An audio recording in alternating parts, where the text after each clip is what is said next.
மீண்டும் மீண்டும் அதே திட்டத்தை தான் முந்தைய காலத்துல எல்லாம் பண்ணுவாங்க. ஆனா நம்மளுடைய முதலமைச்சர் அவர்கள் தளபதி மு.க. ஸ்டாலின் அவர்கள் ஒரு அற்புதமான திட்டம், மக்களுடன் முதல்வர் திட்டம். அதாவது மக்களிடம் முதல்வரை நேரில் நின்று உங்க மனுக்களை வாங்கி அதன் மீது தீர்வு காணக்கூடிய வகையை தான் இந்த திட்டம். இதுல இடைத்தரகர்கள் யாரும் கிடையாது, யாருக்கும் எந்த பைசாலாம் எதுவும் கிடையாது, எந்த பிரச்சனையும் கிடையாது. நேரா மனுவை கொண்டு போய் அதிகாரிகிட்ட கொடுத்த உடனே கம்ப்யூட்டர்ல பார்த்து அன்னைக்கு சாயந்தரத்துக்குள்ளாகவே அதுக்கு தீர்வு காணப்பட்டு இதை செய்கிறாங்கன்னா, இந்தியாவிலேயே இந்த திட்டம் அமல்படுத்தப்படுதுன்னா அது தமிழ்நாட்டில் மட்டும்தான். நான் அந்த பெருமை நம்ம முதலமைச்சருக்கு தான் சேரும். அப்படிப்பட்ட திட்டங்களை கொடுத்திருக்கக்கூடிய நம்ம முதலமைச்சர் அவர்கள் எத்தனையோ திட்டங்கள், பெண்களுக்கு இலவசமா பஸ் பேருந்து பயணம், அது மட்டுமில்லாம மாணவர்களுக்கு மிதிவண்டி, எல்லாத்த விட பாத்தீங்கன்னா ரொம்ப முக்கியமான ஒரு திட்டம் என்னன்னா பசங்க படிப்பு. பசங்க படிச்சாதான் இந்த நாடு முன்னேறன்றதுல நம்ம முதலமைச்சர் கண்ணு கருத்துமா இருக்கக்கூடியவர். அப்படிப்பட்ட முதல்வர் காலை சிற்றுண்டி திட்டம்ன்ற ஒரு திட்டத்தை கொடுத்திருக்காரு.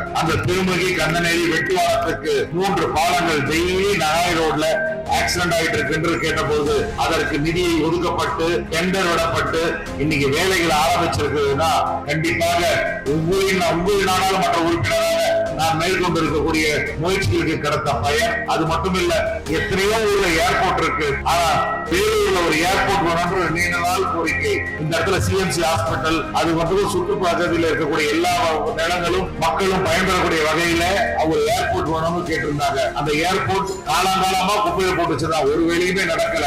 ஆனா நான் நாடாளுமன்ற உறுப்பினராக தேர்ந்தெடுக்கப்பட்ட உடனே அதே போய் உடனே அந்த நிதியை பெற்று இன்னைக்கு அந்த ஏர்போர்ட் நில அபகரிப்பு எல்லாமே முடிச்சு, லேண்ட் சாங்ஷன் முடிச்சு, டெஸ்டிங் முடிச்சு, இன்னும் 10-15 நாட்களுக்குள்ளாகவே அந்த ஏர்போர்ட் தயார் நிலைக்கு செயல்பாட்டுக்கு வரும்ன்றது மத்திய அரசு சொல்லியிருக்காங்க. அதுக்குள்ள தேர்தல் வருதுன்னு சொல்லியிருக்காங்க. அதுக்கு முன்னாடியே அந்த ஏர்போர்ட்டை திறப்பதற்கு உண்டான நடவடிக்கைகள் நான் கண்டிப்பாக மேற்கொள்வேன். அதே போல கொடுத்த வாக்குறுதிகள் கொடுத்த நேரத்தில் நிறைவேற்றி கொடுப்பதுதான் ஒரு திராவிட முன்னேற்ற கழகத்தின் உறுப்பினராக இருக்க முடியும். அந்த கோணத்தில் சொன்ன வாக்குறுதிகளை எல்லாம் நிறைவேற்றி கொடுத்திருக்கேன் மன நிம்மதியோடு மீண்டும் திராவிட முன்னேற்ற கழக தலைவர் சொல்லக்கூடிய வேட்பாளர் கண்டிப்பாக இந்த பகுதியில நீங்கள் ஆதரவு அளிக்க வேண்டும் என்று கேட்டுக்கொண்டு இந்த மகத்தான பயணிகளுக்கு எனக்கு வாழ்த்துக்களை தெரிவித்து நன்றி, வணக்கம்.